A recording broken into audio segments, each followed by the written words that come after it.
pictures that makes them compelling in a way that just a list of games or whatever would not. They seek to capture the idea that consumptive acts like playing a video game or watching a movie also create genuine human moments and invite us to acknowledge these moments as ones deserving of sentimentality. I'm reminded of Norman Rockwell's line that the purpose of his own heavily sentimentalized art was to illustrate what American life could or should be. Rashid Latif's art is basically an idealized vision of how middle-class people once properly lived with their media, which is to say, in a way that created cozy moments that are simultaneously defined by fantasy and escapism, while also being firmly grounded in physical spaces. Moving in a more abstract direction, we can look at artists like Andrew Morgan and a guy called Dushlati. These are guys who make stylized and often fairly surrealist 3D renders of physical spaces associated with middle-class life in the 80s and 90s. This can include places like the mall, or the pool, or the office, or the video store,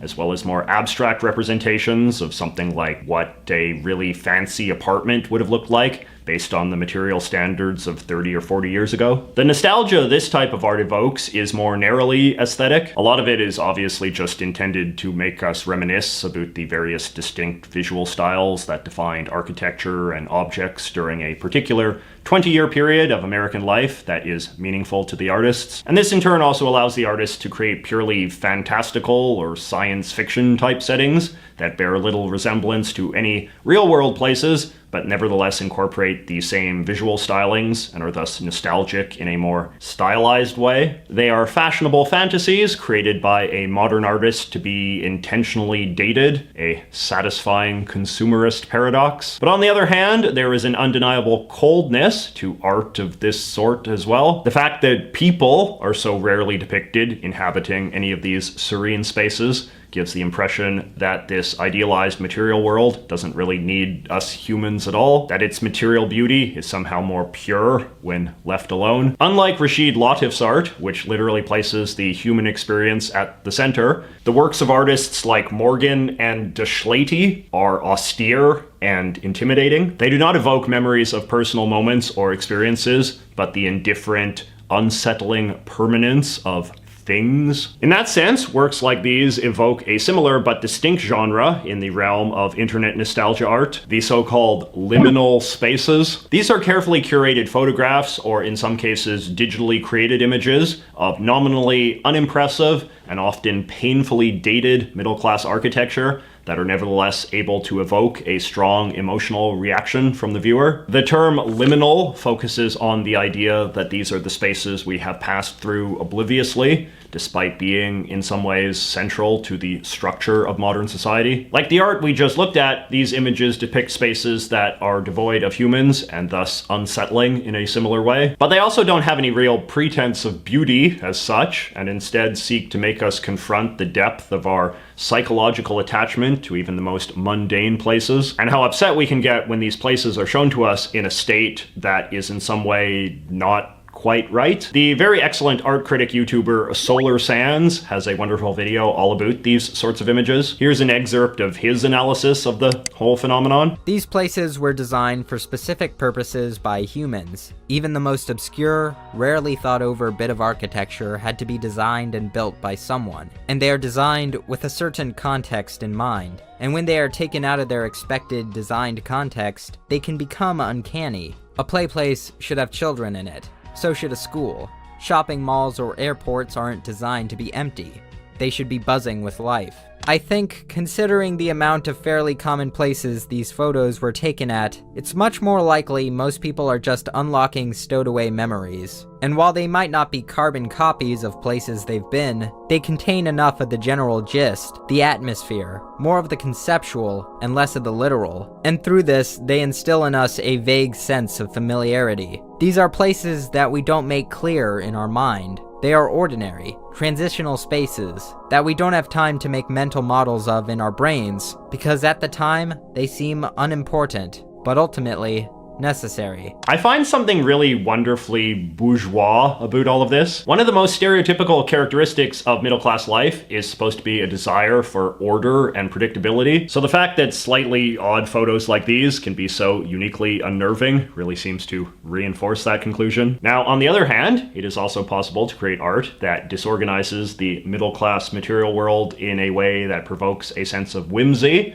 rather than unease. The artist Trey Trimble, for instance, does a lot of still life type art featuring nostalgic objects from the 80s and 90s, but he also does some more ambitious work where he combines the aesthetics of different sentimental things to create new, impossible products, like a can of Friends soda, or a blockbuster Tamagotchi, or a 1984 Macintosh running the Weather Channel. I am quite fond of Trey's work, both the still life stuff and the fantasy object stuff, just because of the sheer playfulness of it all. His work really seeks to deconstruct the aesthetics of nostalgic consumer goods in a way that emphasizes their interchangeability, and thus their ability to bring pleasure simply through color, shape, and design, completely independent of purpose or use. Like those 80s dream palaces, we get into this idea of something being designed to satisfy the hyper-specific tastes of a non-existent market. Now, when you check out Trey's Instagram page, you will notice that most of his art posts are accompanied by music, usually very mellow, bass-heavy music with significant audio distortion.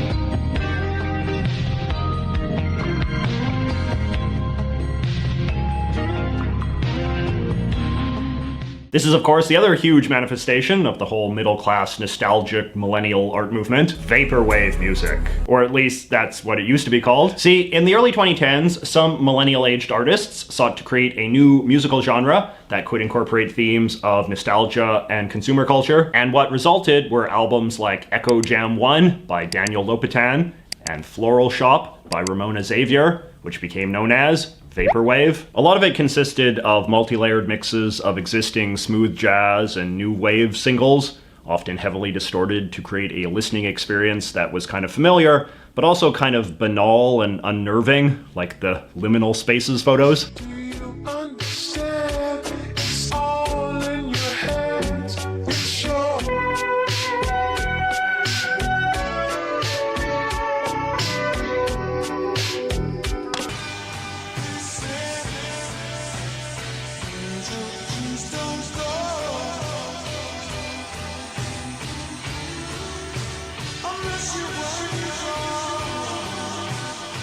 A lot of the early vaporwave musicians consciously drew inspiration from the sort of background music that they heard in the malls growing up through distant and distorted audio systems. I like this following quote from the vaporwave musician James Ferrero, the mind behind the pioneering album Far Side Virtual, as read by the YouTuber Fredrik Knudsen in his excellent vaporwave documentary.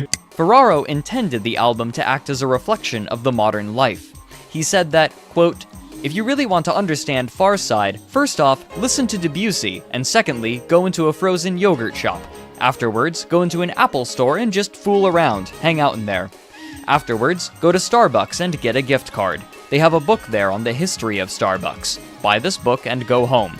If you do all these things, you'll understand what Far Side Virtual is, because people kind of live in it already." Vaporwave album art and music videos similarly offers all sorts of interesting pastiches of stuff pulled from 80s and 90s middle-class material culture. There are some really evocative artist names out there too, like Golden Living Room, Saint Pepsi, or Windows 96. But anyway, like all successful musical movements, it didn't take long before vaporwave split and factionalized into a bunch of different subgenres, each building itself from slightly different influences to create a slightly different listening experience, meaning using the term vaporwave as a catch-all is sort of out of fashion now. That Ryan Celsius channel I mentioned liking at the beginning, for instance, describes itself as specializing in funk, glitch hop, and vapor trap, which would be some of the more hip-hop influenced flavors of vaporwave-inspired music. This is true for art as well, I should note. I was talking to the aforementioned artist Andrew Morgan as part of my research for this video, and when I asked him how he classified the genre of what he did, he mentioned a few different terms people have used to describe him, including cyberpunk, outrun, retrowave, and synthwave, in addition to vaporwave, which is now understood as a specific style of visual art as well. So in other words, this whole novel realm of creative output as inspired by millennial nostalgia and middle-class materialism has grown into a pretty sophisticated thing, with countless visual artists and musicians all bound up in what has to accurately be described as an important 21st century movement, chiefly American, but not